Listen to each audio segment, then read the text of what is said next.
अधिकार नहीं है सार्वजनिक रूप से संवैधानिक पद पे बैठे हुए किसी के खिलाफ भी इस तरह की टिप्पणी करने का। ये आपने एक वाजिब बात बोली, रबर स्टैंप जैसे शब्द बोलना मुझे नहीं लगता वाजिब है। ओके देखिए दुष्यंत जी आपकी बात आ रहा हूं, आप मंद मंद मुस्कुरा रहे हैं तब से। जब से बताऊंगा सर, मैं मुस्कुराहट, अपने भाई अच्छा बोल रहे हैं, इधर से अपने भाई लोग अच्छा बोल रहे हैं। अच्छा मैं और हमारे भारतीय जनता पार्टी के साथी क्या बोल रहे हैं, ब्रिटिश उपनिवेश काल की बात कर रहे हैं कि हमने ब्रिटिश उपनिवेश काल के कानून को खत्म कर दिया। अरे भाई, ब्रिटिशर्स के साथ तो आप थे, आप तो कांग्रेस के साथ नहीं थे जब कांग्रेस लड़ाई लड़ रही थी, आजादी के आंदोलन की लड़ाई लड़ रही थी। दूसरा, आप बात संसद की कर रहे हैं, संसद में अटैक करने वाले लोगों की बात कर रहे हैं। संसद में जो अटैक जिन लोगों ने किया वो उनको ले जाने वाले कौन थे? आप ही के पार्टी के सांसद थे। आपने, अरे भाई, उन्होंने पास इश्यू करवाया, आपने एक रामायण का दोहा सुनाया, रामायण की एक चौपाई सुनाई, मैं भी सुना देता हूं। उग्रे अंत न होय निबाहु, काल नेमि जीवन रावण राहु।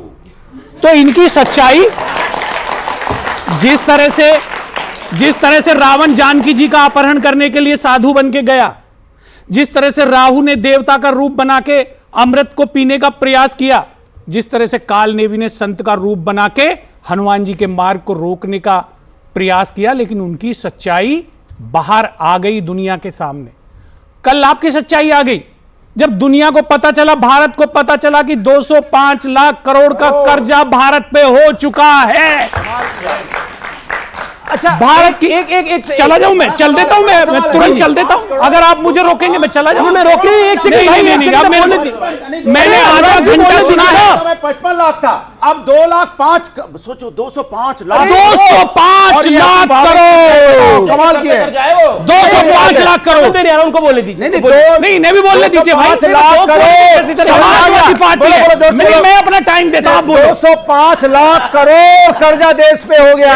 ये इनकी मेहरबानी है, सरकार की मेहरबानी है। जब सरकार में आए थे तो 55 लाख करोड़ था, आपने कितना बढ़ गया? ये समावेशी गठबंधन है, इसका नाम इंडिया अलायंस है। ये जो युवा आपके पीछे बैठा हुआ है, ये उसकी आशा और उम्मीदों पे खरा उतरेगा। इंडिया सरकार, इस बार इंडिया सरकार। अच्छा ठीक है, एक सेकंड, अच्छा ये बताइए, आपने बोला उन्होंने बोला इस बार इंडिया सरकार। अब बताइए, ये जो इंडिया की सरकार आएगी उसमें इसी तरह की मिमिक्री होगी, इसी तरह की वीडियोग्राफी होगी? राहुल जी जो इस तरह की वीडियोग्राफी कर रहे थे, करी मिमिक्री प्रधानमंत्री जी के। मैं प्रधानमंत्री का आदर करता हूं, लेकिन मेरे पास वीडियो है उनके मिमिक्री। क्या प्रधानमंत्री ने कब करी मिमिक्री? पार्लियामेंट में करी है। किसकी करी? फिर चल जाएगा, किसकी करी? अरे मैं है, दिखा दूंगा। नहीं, आप जिस बात की बात कर रहे हैं वो तो घटना बताई प्रधानमंत्री ने करी। आप डिबेट की स्तर को इतने नीचे मत ले जाइए। मैं लेके गया हूं, 140 करोड़ का देश है। मैं लेके गया हूं। हमारे साथी कल्याण बनर्जी वहां मिमिक्री कर रहे थे, राहुल गांधी वीडियो बना रहे हैं वहां पर। संख्या कितनी है?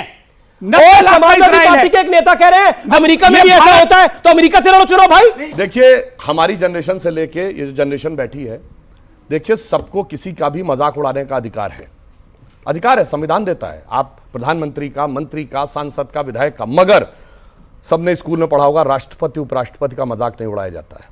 अगर आपको याद हो, हमारे जमाने में तो सिर्फ कार्टून ही निकलता था, तो साफ साफ बताया जाता था कि कार्टून नहीं बनाया जा सकता प्रेसिडेंट और वाइस प्रेसिडेंट का। इसलिए जब ये तुलना की बात करते हैं तो सोच समझ के तुलना की बात करें। दूसरा पॉइंट, तीसरा भी जवाब दूंगा। इन्होंने कहा उबरे अंत न होय निबाहु, काल नेमि जिम रावण राहु। इसका मतलब जानते क्या था? जब हनुमान जी पर्वत लेके जा रहे थे तो काल नेमि राम का राक्षस झूठा राम भक्त बन के खड़ा हो गया था कि तुम नीचे उतर आओ, मगर हनुमान जी को पता था कि सच्चा राम भक्त कौन है और झूठा राम भक्त कौन है। कौन कह रहा है? बिल्कुल सही पता है। कौन कह रहा है? राम दिए बिना मोहि कहां विश्राम। वो हमने करके दिखाया, और जो लोग ऐसे नाटक करके जाते थे वो बेचारे ऊपर गए, वो ऊपर के ऊपर नहीं पाए। अब दूसरी बात इजराइल हो रही है। अब मैं बताना चाहता हूं, सुनिए, आजकल इन्होंने कहा इजराइल से हमारी तुलना, बिल्कुल सही बात है। मेरा दिल भी कचोटता था, छोटा सा देश, और उसके ऊपर कोई आक्रमण करने की हिम्मत नहीं करता था, घुस घुस के मारता था। हमारी स्थिति है कि दुनिया में मोहल्ले की लड़ाई से लेके और दुनिया की लड़ाई तक क्या होता, हमेशा छोटा और कमजोर कहता है कि बड़ा और ताकतवर हमें सता रहा है।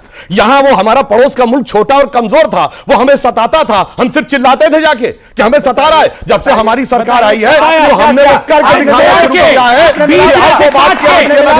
अब सुनिए, गलत बोल रहे हैं। मैं युवा को बताना चाहता हूं, इन बच्चों को पता होना चाहिए कांग्रेस पार्टी की ही सरकार थी जब पाकिस्तान के 2 टुकड़े कर दिए थे और अमेरिका जैसी विश्व की महान शक्तियां पाकिस्तान के पक्ष में खड़ी थी।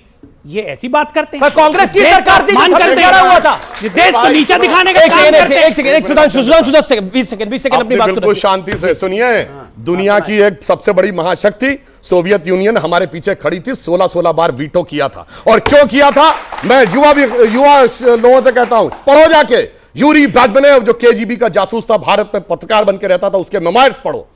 मित्रों के आर्काइव केजीबी में पार्ट 2 पढ़ो, समझ में आ जाएगा कि असली खेल कौन खेल रहा था। ये तो मोरे थे। आप बता दो, अन्यथा क्या कारण था कि 93,000 प्रिजनर वार के बाद तो बता दो ना। खैर, अब तो आज की भाई बात साहब, आप बताते हैं। तोड़ दीजिए। अरे भाई अब तो अब बता तोड़ रहे हैं। दीजिए। अरे भाई सुनिए तो मैं क्या जवाब बात दे कर रहा रहे हूं। हो? डॉलर के आपने जो तोड़ा? आपने टर्न आप कह रहे हैं कि आप तोड़ दीजिए, अरे थोड़ा पाकिस्तान सुनिए, को तोड़ थोड़ा दीजिए। है। जी जी ए सुनिए, आपने वो वीडियो देखा है जो पाकिस्तान का सांसद पाकिस्तान के नेशनल असेंबली में बोल रहा था, वहां के विदेश मंत्री को कोट करते हुए कि शाह महमूद कुरैशी साहब बैठे थे, आर्मी चीफ आए और आर्मी चीफ के पांव कांप रहे थे। उन्होंने कहा कि खुदा का वास्ता है अभिनंदन को वापस कर दो वरना शाम तक इंडिया अटैक कर देगा। ये तो 1971 में भी नहीं हुआ कि पाकिस्तान के आर्मी चीफ के पांव कांपे हो और हमारे साथ कोई नहीं खड़ा हुआ था। जनाब आपके साथ कोई अनुराग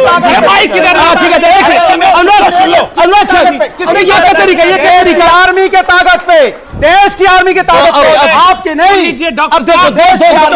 एक करके कमाल है भाई। 15 सेकंड बोल लेते। भुट्टो ने तो पैर पकड़े थे इंदिरा जी के शिमला में, बताइए, बोला नहीं था रात के 12 बजे जुल्फिकार अली भुट्टो ने कहां पैर कि पकड़े मैं थे? वापस जा रहा हूं, जब इंदिरा जी ने मना कर दिया प्रिजनर छोड़ने से। आप क्या बात कर रहे हैं? आप यही दिखाना चाहते हैं कि जब से 2014 से भारतीय जनता पार्टी की सरकार बनी है तब से ही भारतीय सेना का तेज बढ़ा है, जब से ही भारत बढ़ा है। 26/11 का हमला हुआ, उसके बाद हमारी फौज एक्शन लेने को तैयार थी, मगर इनकी सरकार ने इसलिए कार्रवाई नहीं की पाकिस्तान पे क्योंकि उन्हें लगा कि बीजेपी को उससे फायदा ना हो जाए। और ये बात बराक ओबामा ने अपनी किताब प्रॉमिस लैंड में 2010 में मनमोहन सिंह के बाद के आधार पर लिखी है। और इनके जमाने में आपके बीच में नहीं बोले, आपके बीच में नहीं बोले। देखिए चिल्लाइए नहीं अपने बेटन एक आपके बीच में और इनके जमाने में किसी के बीच में नहीं बोले। हमारी फौज जीत के आती थी, ये टेबल पे हार जाते थे। अरे छीन छीन देश का गुलाब ले गया, ताशकंद में वतन का लाल सो गया और ये सुलह की शक्ल को संवारते रहे, जीतने के बाद बाजी हारते रहे। ओके, एक सेकेंड। अब क्योंकि बात हो रही है पाकिस्तान और भारत के रिश्तों की, आज इसका एक जिक्र तो बराक ओबामा की किताब ने करा, लेकिन कांग्रेस के खुद के मंत्री मनीष तिवारी ने कहा कि कांग्रेस सरकार की सबसे बड़ी भूल क्या थी, जब 26/11 का हमला हुआ उसके बाद पलटवार नहीं करा। क्यों पलटवार नहीं करा? हमारे घर के अंदर घुस के हमें आतंकी मार के गए थे। हमारा देश क्या इतना कमजोर था कि हम हमला नहीं कर सकते थे, बदला नहीं ले सकते थे। कांग्रेस का शासन सोता रहा, कांग्रेस की सरकार सोती रही 26/11 के हमले के बाद, और इतिहास ने इसकी चीख चीख के गवाही दी है। तो वक्त है आर पार में एक छोटे से अंतराल का, लेकिन अंतराल के बाद जब जब होए धर्म की हानि, बाढ़ें अधम असुर अभिमानी, तब तब हर